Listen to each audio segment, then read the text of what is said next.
Chennai ribbon மாளிகைக்கு முன்னாடி மக்கள் கடந்த ஒரு வாரமா தொடர்ந்து போராட்டம் பண்ணதை கவனிச்சிருப்போம். ஆக்சுவலா இந்த போராட்டம் எதுக்காகன்னு நம்ம எல்லாருக்கும் எப்படி தெரிஞ்சிருக்கும் தெரியுமா? ஒரு பக்கம் சம்பளம் குறைஞ்சிருச்சு, இன்னொரு பக்கம் இத்தனை வருஷம் டெம்பரரியா வேலை பார்த்தவங்களை பெர்மனன்ட் ஆக்கணும்னு போராடுறாங்க. அவ்வளவுதானே, கரெக்ட் தானே? ஆனா சம்பளத்துக்கு பின்னாடி சம்பவத்தை நம்ம ஐயா பெருசா வச்சிருக்காரு. கொஞ்சம் என்னன்னு பாத்துடலாமா? கிட்டத்தட்ட 300 குடும்பங்களோட வாழ்வாதாரம். சிம்பிளா எல்லாருக்கும் புரியுறது மாதிரி சொல்றேன். கிரேட்டர் சென்னை கார்பரேஷன் GCC, அதாவது இதோட முக்கியமான வேலை என்னன்னா சிட்டியை எந்த ஒரு குப்பையும் இல்லாம தூய்மையா வச்சுக்கிறது, பாத்துக்கிறது. சிட்டிக்குள்ள, அதாவது நம்ம வீட்டை சுத்தி இருக்கிற குப்பைகளை இத்தனை ஆண்டுகளை டெம்பரரியா இந்த தூய்மை பணியாளர்கள், அதாவது நம்ம பாமர மக்கள் GCC கீழே வேலை பார்த்துட்டு இருந்தாங்க. இவங்க எந்த ஒரு லீவும் ஒரு மாசத்துக்கு எடுக்கலன்னு வைங்களேன், ஆவரேஜா ஒரு 20,000 24,000 ரூபாய் சம்பளத்தை இந்த மக்கள் வாங்கிட்டு இருந்தாங்க.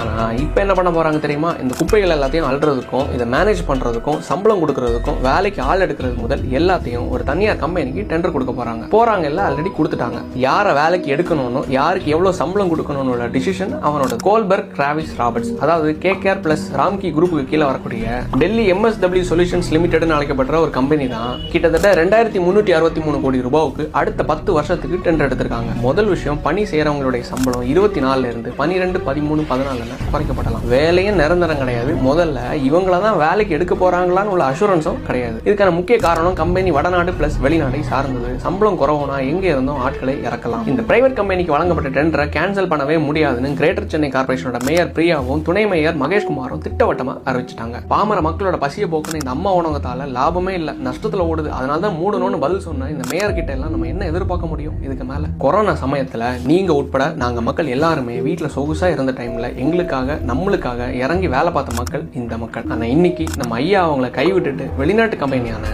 KKR கோல்பர்க் டிராவிஸ் ராபர்ட்ஸுக்கு பணியாணையை கொடுத்துட்டு அவரோட ஐயா மறைந்த நாளான நேத்தைக்கு வெள்ளையும் சொல்லையுமா துணிய மாட்டிட்டு இந்த மக்களுக்கும் சரி யாருக்குமே ஜல்லி பைசாவுக்கு பிரோஜனம் இல்லாம இந்த உடன்பரப்புகளோடு நடக்க ஆரம்பிச்சிட்டாரு. ஆக்சுவலா இந்த மக்களோட பிரச்சனை என்னன்னு பாக்குற மக்கள் யாருக்கும் பெருசா டீட்டெயில் என்னன்னு தெரியல. உங்களுக்காச்சும் புரிஞ்சுனா கொஞ்சம் ஷேர் பண்ணி தெரியப்படுத்துங்க. ஏதோ நம்மளால முடிஞ்சது.